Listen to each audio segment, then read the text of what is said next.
هسه تعالوا معنا لتروا أن السنة معنا أم السنة ماذا؟ معهم. يعني السجود على الحجر، السجود على التراب هي السنة، أو السجود على السجادة والسجود على ما أدري كذا هي السنة. ما يؤكل ويلبس. لا، السجادات هذه المفروشة. تقول لي سيدنا هذا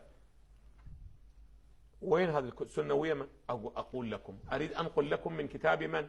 من كتاب تلميذ ابن تيمية. بعد تريدون أفضل من هذا؟ بعد المشاهد الكريم يريد أفضل من تلميذ ابن تيمية وهو ابن قيم؟ في كتابه إغاثة اللهفان في مصايد الشيطان، تحقيق محمد عزيز شمس، مصطفى بن سعيد فلان. ولكن قبل أن أقرأ ما في الكتاب خلوا أعرف لكم هذا الكتاب إغاثة اللهفان لابن قيم، للإمام ابن قيم الجوزية.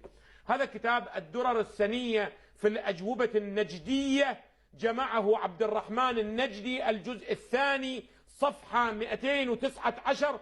يقول: ولتلميذه، تلميذ من؟ ابن تيمية، العلامة ابن القيم، في بيان أنواع التوحيد والرد على أهل البدع، المصنفات الكثيرة المفيدة. من أحسن هذه المصنفات إغاثة اللهفان.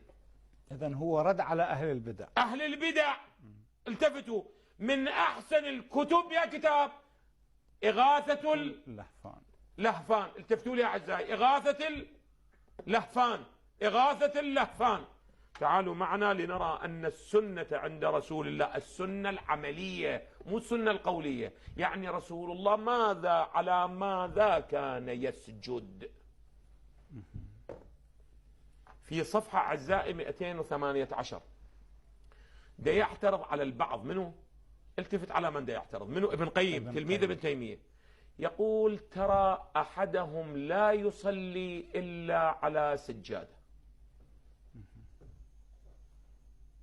يعني هذول اللي ينصبون السجادات يقول وافقوا السنة، يقول لا خالفوا السنة.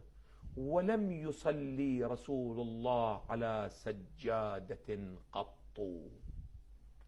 عجيب. لعد هذول المساكين، هذه السجادات شنو؟ هذه السجادات اللي انتم خاليها في المسجد النبوي، ده تبطلون، ده تخالفون السنة. والله هذا ابن قيم يقول، مو أنا. على المسلمين أن يلتفتوا، واقعا من يسمع خطابي فليوصل صوتي إليه.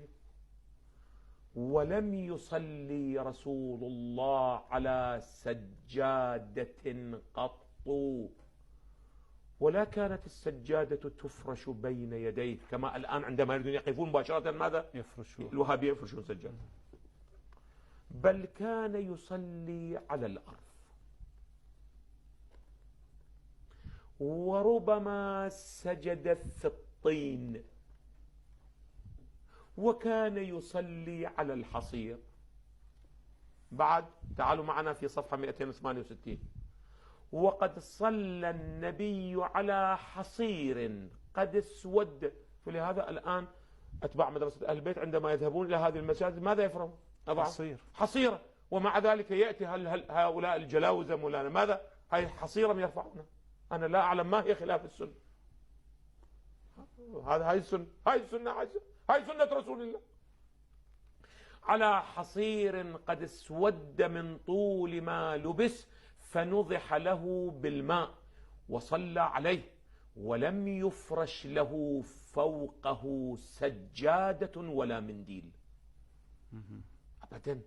بعد: وكان يسجد على التراب تارة، وعلى الحصى تارة، وفي الطين تارة، حتى يرى أثره على جبهته وأنفه.